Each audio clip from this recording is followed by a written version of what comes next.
Hey guys, this is Mike, and today we're going to be looking at the Red Sonja She-Devil with the Sword. This is brought to you by Boss Fight Studios, and my channel here on YouTube is Open It and Play, but I think you already knew that. Anyway, I bought this figure to make my Shauna the She-Devil custom figure. They've since announced the actual Shauna the She-Devil figure, but the figure is kind of disappointing in some aspects. I hope that it'll be like more impressive, but I also think that I'll probably be unable to obtain that figure since it's a San Diego Comic Con exclusive with the extremely popular Savage Land Rogue and Sauron new version. So I'm pretty confident that I made the right decision in choosing this figure, but I am going to modify it. Shauna the She-Devil has been portrayed in the comics both with red hair and blonde hair. You can kind of take your pick which version you like. I think the red hair version is older, but it might have been just like a phase through the comics or like a time in the comics when they changed it up. But I'm going to try to have both looks as an option for my figure. But one problem with my plan is I do need the other Boss Fight Studios plain figure. That way I can switch out this figure's boots and gloved hands for plain bare feet and plain bare hands. But this figure on its own is quite cool, so I do like it, but I actually already have the loose collector version of Sonja, Red Sonja, so I'm going to stick with that one. It's taller than this, and I don't know, I just like the appearance of it overall better than this one. So, I mean, for that figure, for that character. So let's get Red Sonja out of the box. Her box opens kind of stiff. It's got this part on the side, but you do have to kind of watch that. If you care about the packaging, it is kind of easy to break. And she does come with a lot of accessories. So as you see soon, as you're gonna see, we do have to worry about those kind of dumping all over the place. Each of these figures comes with a kind of background or backdrop card. Some are maybe cooler art than others, but we can see if we zoom in on this part of the box here, you can see what the others might look like. So I have the one depicting the snake on the side here, and then we've got this one, and then we've got this one. So this is what the snake one looks like if you want to get a nice good look at this artwork. It's pretty cool. I don't think I'm going to keep the box for this figure because I'm customizing it to be something else. But I do like the box design, and I do like the artwork that came with it. So, okay, so here is the figure. We're going to look at the accessories as usual first. But she does have a whole lot of accessories. So we'll try to go through them bit by bit and then move on to the figure.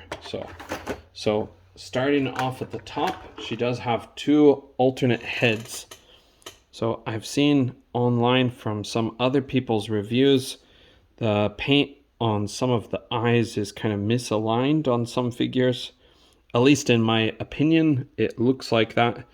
Mine is pretty spot on, so I'm pretty happy with the face like paintwork. But the hair does have a lighter color for a wash to it. I guess it's not really a wash, it's a dry brushing, but it does look good. It kind of makes the hair pop, so I'm impressed with that. And if we look at the second head, that one I think you could tell, but she does have earrings. This second head, she does not have earrings, but she is doing kind of a screaming face, very emotional. And I'm going to use this one like some other people are doing. I'm going to use this for my siren figure for my Marvel Legends, because sadly that figure didn't come with a screaming head when screaming is basically her superpower. So, okay, moving on, we have these alternate shoulder pads. They have a very nice paint detail to them. We've got this very shiny part in the middle, and it doesn't quite pop as much on camera as it does in person, but it's actually really impressive. It really looks metallic for this the shiny bits, and then it has these kind of blue, let's call it deep blue gemstones kind of into the metal there. Of course, it's not made of metal, it's made of a soft rubbery plastic. And then you do have a wash over this part to make it have some black bits of detail in the crevices there. And then you do have a little bit of, I wouldn't exactly say it's gold, but maybe kind of copperish looking paint on here. It kind of shows up as gold if the light is bright enough, and then that just plugs into her back. So, okay, and then we move on to the next part. We've got this alternate, what's the word? Almost the loincloth. And you'll see with this figure, the detail is really good, but the way that these kind of sit on the body does kind of feel problematic at times. It doesn't quite fit down low enough on the character's waist, or the figure's waist. I said character again. So the crotch kind of shows, but the crotch is totally nondescript. That part is not like graphic or anything, but it does kind of make you wish that it fit just a little bit better. Okay, and then this back part has, oh my goodness, a lot of different accessories. So we've got some alternate hands up here, and we also have these different gauntlets for her gloves. Sorry, I tried to zoom in. We're going to take it out, of course, but we've got fist hands. Her hands that she comes with from the start are gripping hands for her sword, and then she also has these open hands.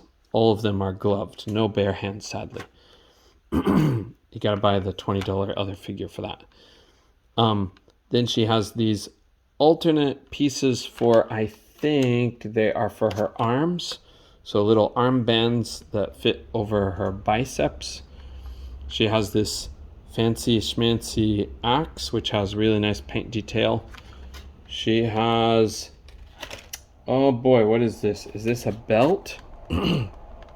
Honestly, I can't tell what it is, but I think it's probably a belt. And she has this alternate belt that has the part for her sword to hang in. It's not a scabbard or something, but it just slides in. And then she has these two swords. One is basically like a really large knife or a short sword, and then she has her main sword and a scabbard for that. I think that's the right word, right? Scabbard. And then she has this red Sonja stand. So let's take a look at those. We'll get the hands out first. These are those open hands that I talked about. Try to get this to zoom in and focus so you can get a good look at this part. Okay. All right. And the fists. Oh, those are kind of deep into the plastic or tight into the plastic. So, okay. The fists are here. You guys can see them well. You can see the hinge. Hinge is the same on these other hands. So, not real exciting. Just the hand parts. Okay, and then we have these little gauntlets, or basically the top of the gloves. Sorry, my chair is squeaking. I gotta buy a new chair just for doing reviews because this squeaks so badly. But okay, and then here is that other belt. You can see that the sword or the dagger will slide in here. Okay, and that's the front. Okay, and we have these bits for her. Whoa, these bits for her arms. Wow, they're hard to get out. Okay, one comes out easily, the other not so much. Okay, I think you can see that. Okay. Be balanced so it's focused well. Okay, this one's a little bit plainer.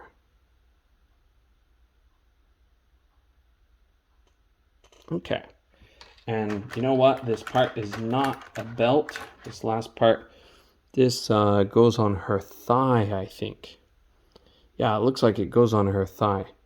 So an alternate look for that. Yeah, definitely goes on her thigh. Okay, and looking at the axe, it's got a very nice shine to it. Very good paint detail.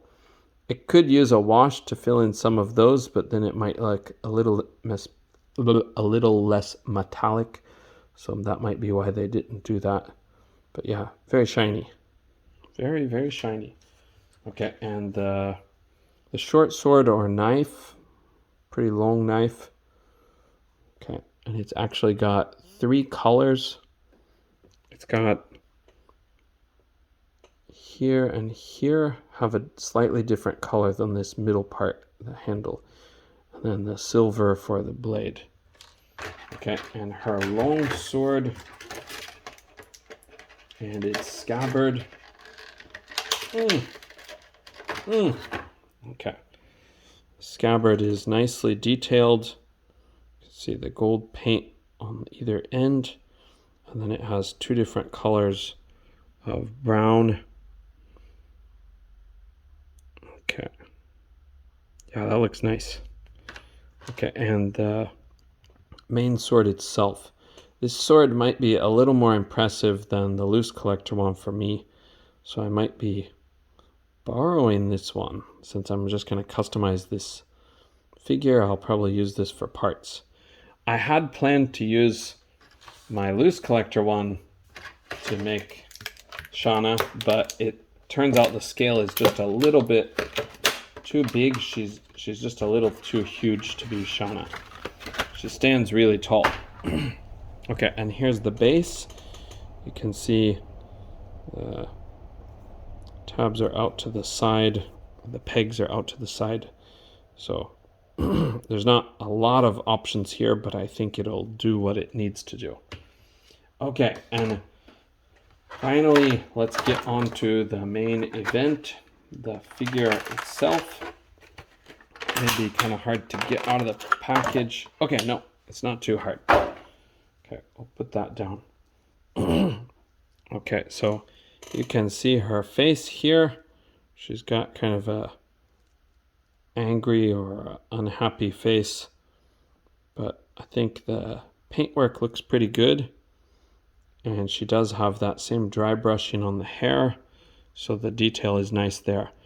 These shoulder pads are a very soft material, so they do move or bend easily. They won't get in the way for articulating the figure, but they are rather flimsy, so they might not come across like quite the way that you want them to in some situations.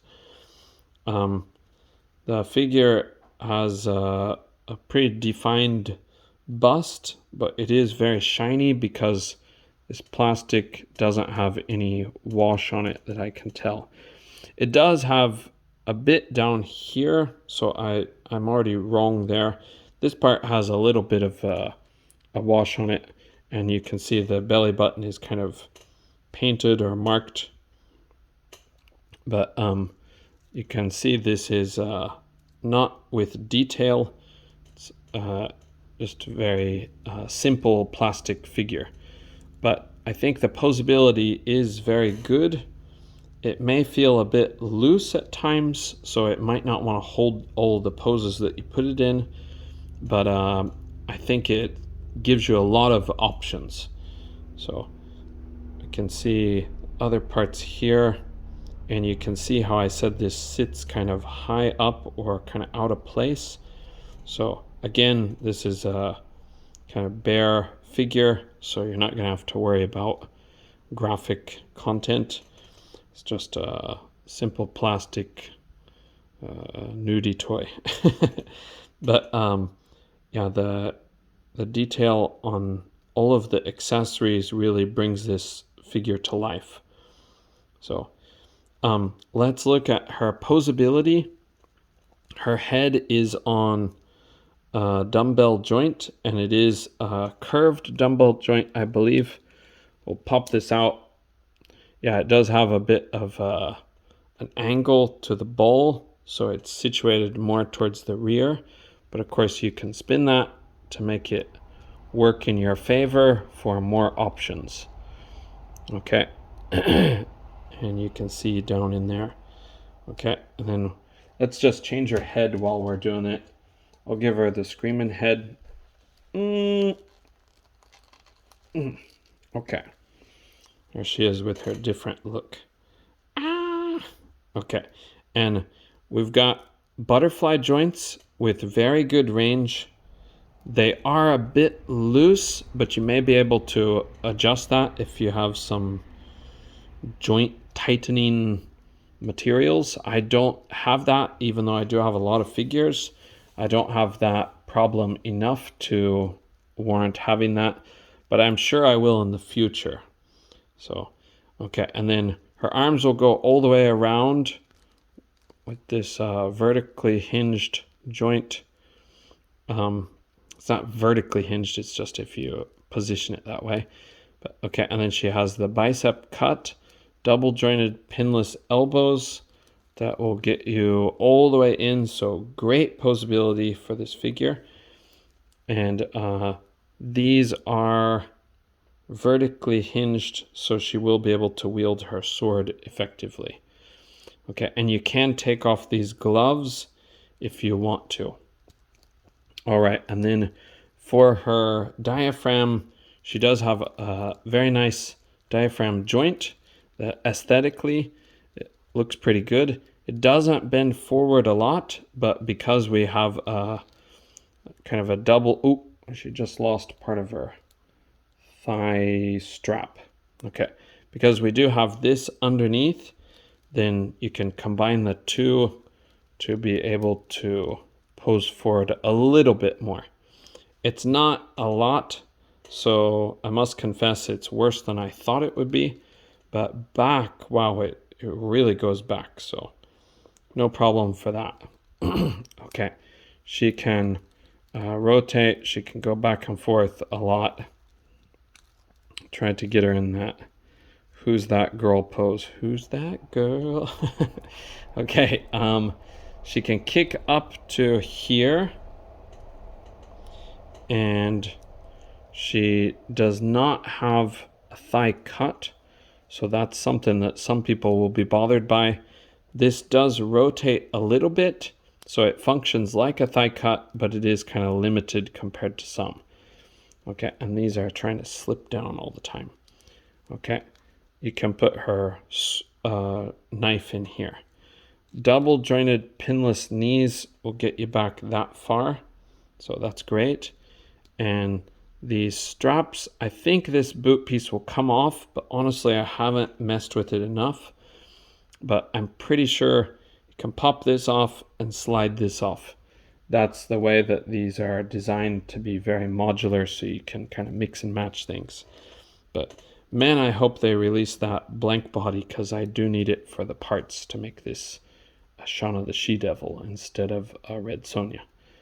Okay, and then her ankles will hinge back really far, forward very far, and she does have ankle pivot. Okay, I think this figure is quite impressive for what it costs. I think it was $50 US, but you really do get a lot of accessories, and you really do get a lot of like options for changing her up to give her slightly different looks, with the 3 heads considered and the alternate belt alternate, what was the word we were going with? Not a sash, not a loincloth, it's like an armored loincloth, but even the alternate shoulder pads. So a lot of good options. Let's compare her to a few Marvel Legends figures. If we put her next to my all legs Black Widow, you can see she stands pretty tall compared to Black Widow here. But put her next to Tigra as well. She is taller than Tigra too. I don't know Shauna the She-Devil's height, but hopefully she's going to be somewhat closer. At least I can fudge it. She's not as tall as Iron Man, so that's a relief.